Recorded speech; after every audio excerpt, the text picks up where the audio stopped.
Hola, bienvenidos. Continuamos con este video en nuestra serie dedicada a hacer una introducción a la topología. Y dentro de esa serie continuamos el arco argumental dedicado al teorema de Bolzano. Recordemos que en el video pasado habíamos estado analizando que habíamos llamado enunciado general, que dice que si f de D a R es continua y existen x1 y x2 en ese dominio D, tales que f de x1 por f de x2 es menor que 0, lo que significa en realidad que f de x1 es positivo y f de x2 es negativo o al revés, entonces, bajo esas hipótesis, existe un C en el dominio tal que f de C es igual a 0. En realidad este enunciado general surge de reemplazar en el teorema de Bolzano clásico el intervalo cerrado a B por un dominio D cualquiera. Y nos preguntábamos, ¿este enunciado es verdadero o es falso? La respuesta es, depende del D que tomemos. Para algunos dominios el enunciado es verdadero, para otros dominios es falso, y habíamos convenido en llamar que si reemplazando el dominio D en el enunciado general uno obtiene un enunciado que es verdadero, decíamos que el dominio en cuestión es adecuado para el teorema de Bolzano. Si en cambio el dominio provoca que el enunciado general sea falso, entonces lo que tenemos en ese caso, es un dominio que no es adecuado para el teorema de Bolzano. ¿Sí? Todo este estudio lo habíamos hecho en la clase pasada, el video anterior, y a su vez habíamos, que ahora les vamos a recordar, visto algunos dominios que eran adecuados y otros que no. Ahora, ¿por qué hacemos esto? ¿Por qué tomamos el teorema de Bolzano y dentro del teorema de Bolzano analizamos una de sus hipótesis, que es la hipótesis en cuestión es que el dominio es el intervalo cerrado a B, y la cambiamos la hipótesis y vamos viendo en qué casos ese cambio lleva a algo verdadero y en qué casos lleva a algo falso? ¿Cuál es digamos, la filosofía detrás de este análisis? ¿Por qué lo hacemos? ¿Qué estamos persiguiendo con eso? Para ver el porqué de esto que estoy preguntándome, analicemos a su vez la siguiente cuestión. ¿Qué es un teorema? ¿Qué es un teorema? Bueno, hay una definición formal dentro de la lógica matemática de lo que es un teorema, es un enunciado que se puede demostrar a partir de los axiomas, etc. Pero no es eso, no es esa la definición que estoy buscando. No quiero una definición formal, sino que quiero más bien una idea intuitiva, una cosa más conceptual. ¿Qué es un teorema?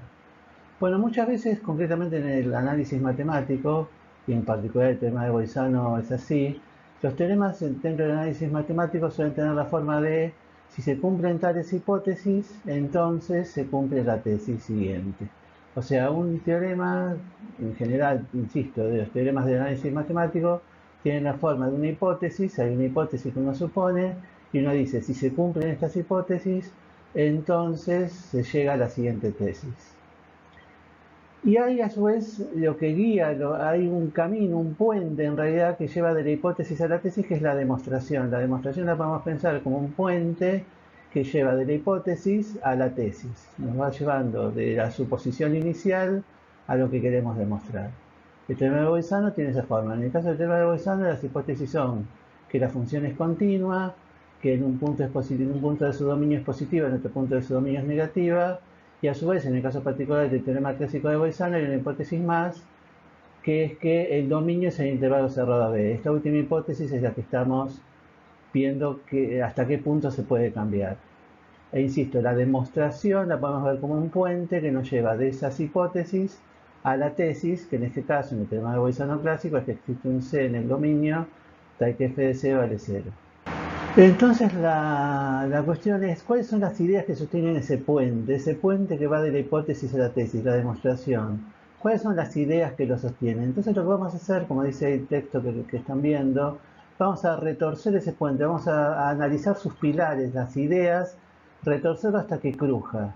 O sea, en este caso eso quiere decir, retorcerlo hasta que cruja quiere decir modificar las hipótesis, llevar las hipótesis a distintos lugares y ver en cuáles de esos lugares el puente hace crash, justamente. O sea, si en lugar de tomar tal dominio tomo tal otro, el puente se sostiene de todas maneras, sigue siendo cierto el teorema, sigue siendo cierta la afirmación, sigue siendo un teorema la afirmación o se transformó en algo falso.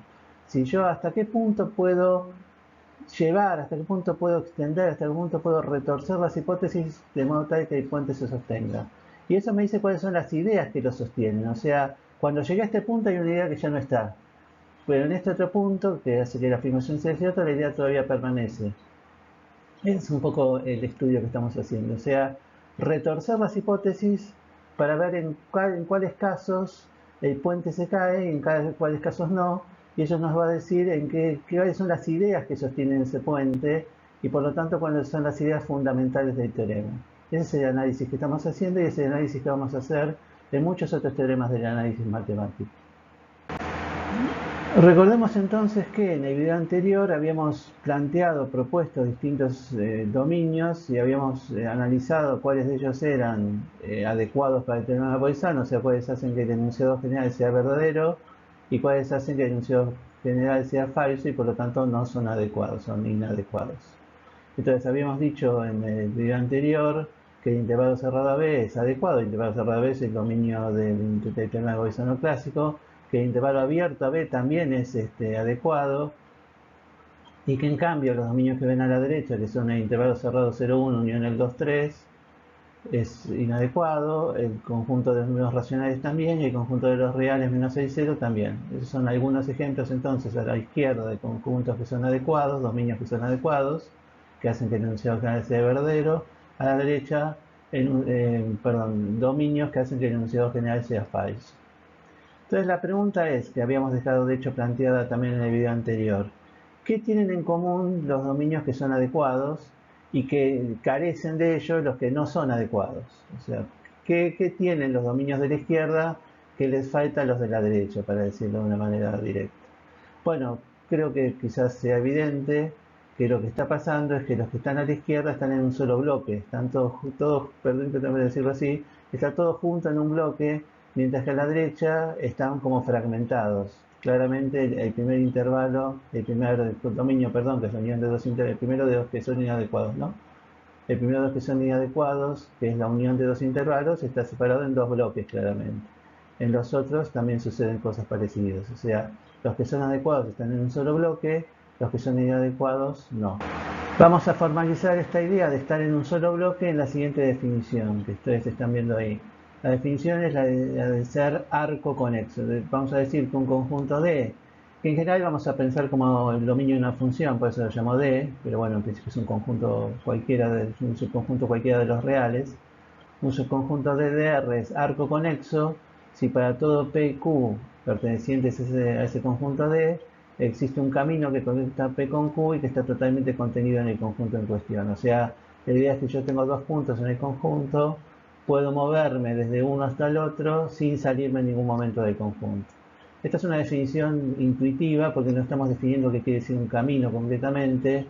Más adelante, cuando tengamos que hacer algunas demostraciones, ahí sí vamos a definir con precisión qué entendemos por camino, pero la idea intuitiva es correcta y me parece que está clara, que efectivamente un conjunto es arco conexo, si hago cualquier P y Q en él, puedo ir con un camino del punto P hasta el punto Q sin salirme del conjunto. Veamos entonces algunos ejemplos de esta definición, algunos ejemplos de conjuntos arcoconexos y ejemplos de conjuntos que no son arcoconexos. ¿Es AB arcoconexo? Bueno, intuitivamente deberíamos decir que sí, porque justamente estábamos diciendo que los conjuntos que son adecuados son arcoconexos y los que no son adecuados no. AB, el intervalo cerrado AB es adecuado, así que debería ser arcoconexo si está todo bien, y efectivamente lo es, ahora vamos a verlo.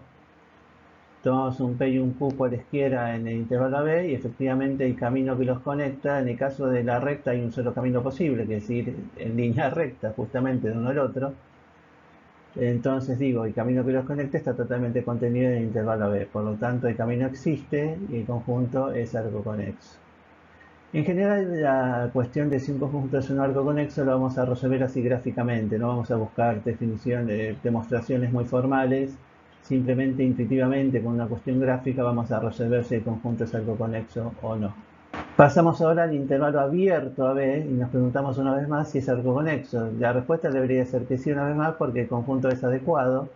Y efectivamente, si nuevamente tenemos el punto P, un punto P cualquiera y un punto Q cualquiera en el intervalo abierto, la única diferencia entre este ejemplo y el anterior es que P y Q no pueden ser ni A ni B, porque A y B ahora no, al ser el intervalo abierto, no están en el conjunto. O sea, básicamente es el mismo dibujo que antes. Insisto, la única diferencia es que el P no puede ser A y el Q no puede ser B. Y efectivamente el camino que los conecta, el camino que conecta P con Q está totalmente contenido en AB, por lo tanto el camino existe y el conjunto es arcoconexo. Fíjense que esto tiene que ver con la demostración que hicimos en el video pasado, en la clase pasada. Nosotros decíamos que habíamos demostrado que efectivamente el intervalo AB es adecuado para el teorema de Bolzano, y la demostración era así: si uno tenía un punto x1 y un punto x2, donde la función en uno de ellos era positiva y en otro negativa, ese punto x1 y x2 sería ahora de p y q, o sea, supongamos que en p la función sea positiva, función continua. Tenemos una función continua cuyo dominio es el intervalo abierto a b. Repito, tenemos una función continua cuyo dominio es el intervalo cerrado abierto a b, y tenemos un p y un q dentro de ese dominio, de modo tal que digamos que en p la función es positiva y en q es negativa, o al revés. Entonces, pensamos en el intervalo cerrado PQ. El intervalo cerrado PQ sería la versión algebraica del camino que acabamos de tomar, es el camino que va de P a Q, justamente en el intervalo. Ese intervalo está totalmente contenido en AB, porque AB es arcoconexo. Por lo tanto, está contenido en AB y por lo tanto la función es continua en ese intervalo. Si es continua en todo el dominio, es continua en el intervalo PQ que está contenido en él. Por lo tanto, ahí se puede aplicar el teorema de Bolzano clásico, y existe dentro de PQ un punto C donde la función vale 0. Por lo tanto, el intervalo AB abierto es adecuado. O sea, fíjense que la demostración que hicimos la clase pasada de que AB es adecuado, el intervalo abierto AB es adecuado, se basa en el hecho justamente de que el camino que va del punto donde la función es positiva y punto donde la función es negativa, ese camino está totalmente contenido en el intervalo AB. O sea, se basa directamente en el hecho de que el intervalo AB abierto es arcoconexo. O sea, esto nos está diciendo que efectivamente estamos bien orientados. El concepto de arco conexo está fuertemente relacionado con el teorema de Bolzano. ¿Qué pasa ahora con el intervalo abierto 0,1 unión el intervalo abierto 2,3? ¿Es arco conexo? Bueno, ahí tenemos graficado el 0,1 y el 2,3 en la recta. Tenemos el punto P y el punto Q, y el camino que los conecta se sale del conjunto. Fíjense que cuando toda la parte del camino que está entre 1 y 2, el segmento del camino que está entre 1 y 2, se sale del conjunto. Por lo tanto, el camino que va de P a Q no está totalmente contenido en el conjunto. El único camino posible que va de P a Q no está totalmente contenido en el conjunto. Se sale, insisto, una parte de la parte que está entre 1 y 2, se sale del conjunto en cuestión. Por lo tanto, el conjunto 0,1 unión 2,3 no es arco conexo. No existe ningún camino que vaya de P a Q y que esté totalmente contenido en el conjunto. Por lo tanto, no existe el camino y por lo tanto el conjunto no es arco conexo. Fíjense que si intentamos repetir para el 0,1 unión 2,3 la demostración que referíamos antes para el intervalo abierto a B, no se puede hacer. O sea, supongamos que tenemos una función continua en ese dominio, que en P es positiva y en Q es negativa, o al revés. Entonces digo, bueno, tomamos el intervalo PQ para repetir el razonamiento anterior, pero el intervalo PQ ahora ya no está contenido en el dominio. No puedo decir que en PQ la función es continua, porque hay una parte del intervalo PQ que se sale del dominio, por lo tanto la función de hecho no está definida. No tiene sentido preguntar si es continua o no entre 1 y 2, porque no está en el dominio. El dominio para nosotros es el 0,1 unión 2,3.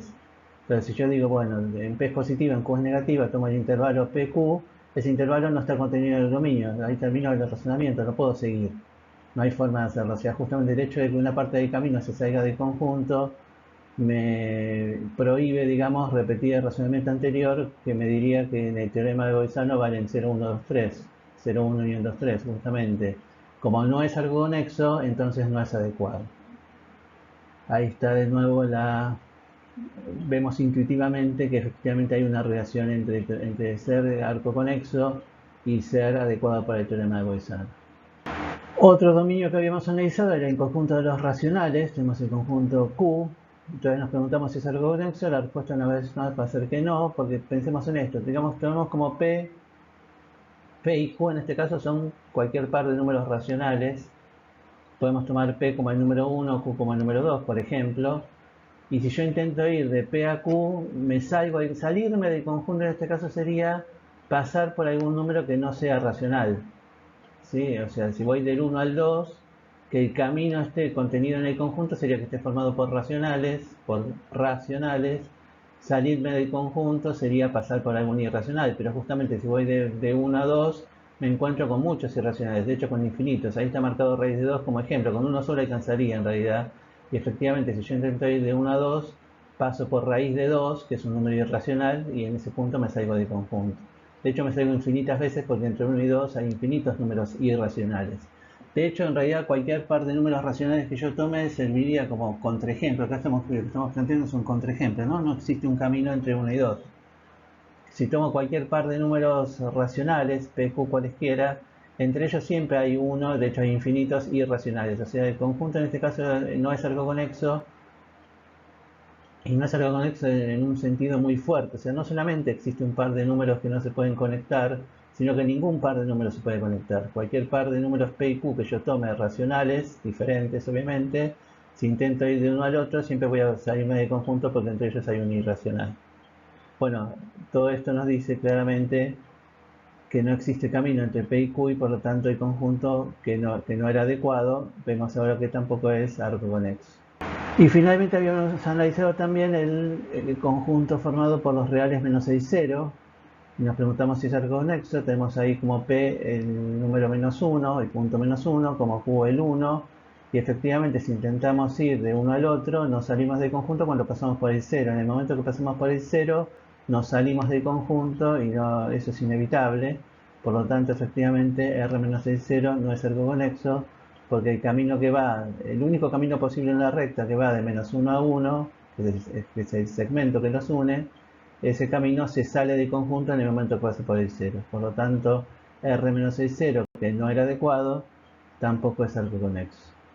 Pero lo que es interesante es que esta definición de arco conexo, prácticamente sin cambiar ninguna palabra, se puede extender a R2, R3, R4, R5, etc. O sea, uno dice un conjunto de en R2, en R3, en Rn en general es arco conexo.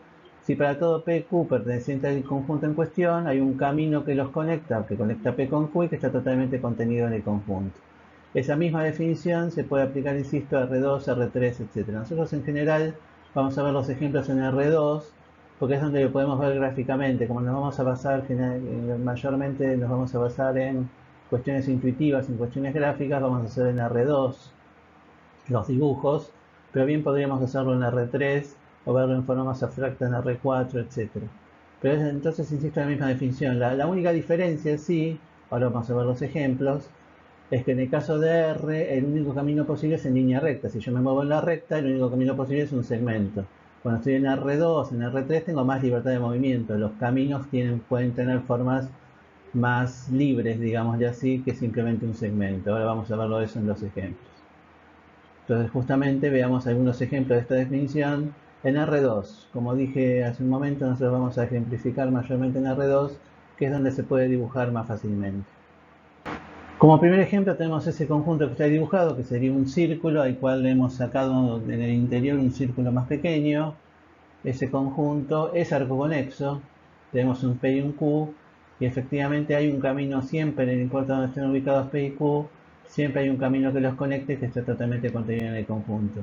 Aun cuando el P y el Q estén, digamos así, de un lado a un lado y otro del agujero, permítame llamar agujero a ese círculo que falta, si el P y el Q están, digamos, diametralmente opuestos con respecto a ese agujero, igualmente el camino existe, porque no es necesario ir en línea recta, sino que, como está hecho en el dibujo, se puede ir en forma más libre, en forma, permítame decirlo así, curvada.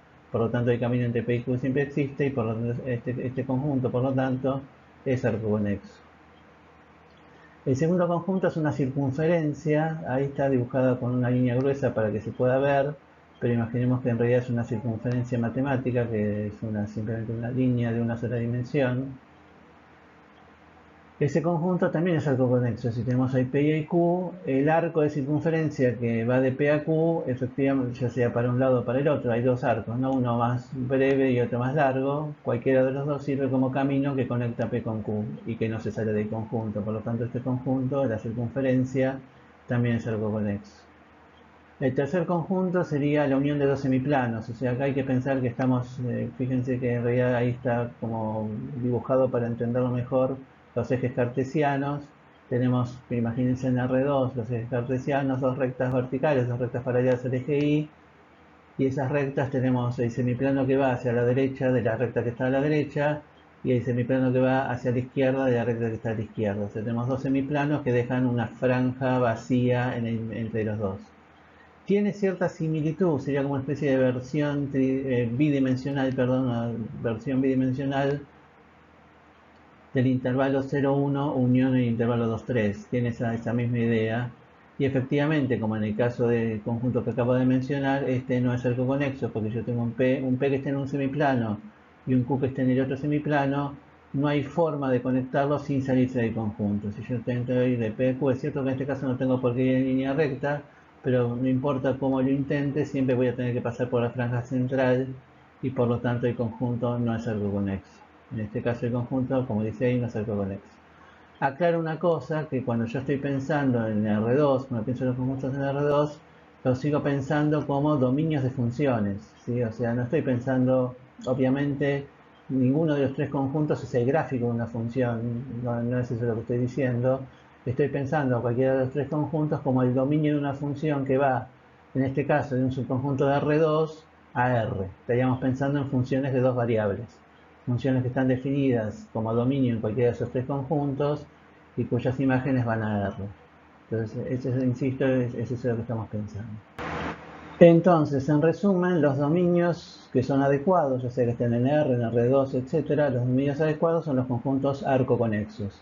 Esto que acabo de decir se expresa formalmente en lo que llamamos el teorema de Bolzano generalizado y que dice así: si f de cierto dominio D incluido en Rn, o sea, el dominio puede estar en R, R2, R3, etc., si f de ese dominio D a R es continua, D es arcoconexo, o sea, esta parte de esta hipótesis D es arcoconexo nos está diciendo justamente los dominios adecuados son los arcoconexos. Tengo que tomar ese tipo de dominio, ese tipo de dominio digo. Entonces, si f de D a R es continua, D es arcoconexo, y existen en D un punto x1 y un punto x2, tales que en fx1 es positiva y fx2 es negativo o viceversa, entonces, bajo esas hipótesis, existe un C en el dominio tal que f de C vale 0. Insisto, este teorema de Bolzano generalizado nos está diciendo esencialmente que lo que antes habíamos llamado el enunciado general, cuando el dominio es arcoconexo, es verdadero. Lo que tenemos es un teorema. Si f de D a R es continua, D es arcoconexo, y en un punto es positiva y en otro punto es negativa en ese dominio, entonces existe una raíz en el dominio. La próxima clase, en el próximo video, vamos a demostrar este teorema y como parte de esa demostración vamos a definir con precisión qué es un camino. O sea, para hacer la demostración vamos a tener que definir qué es un camino para tener un concepto más formal de lo que es un conjunto arcoconexo. Todo eso lo haremos en la próxima clase. Espero que este video les haya resultado interesante. Nos veremos. Hasta la próxima.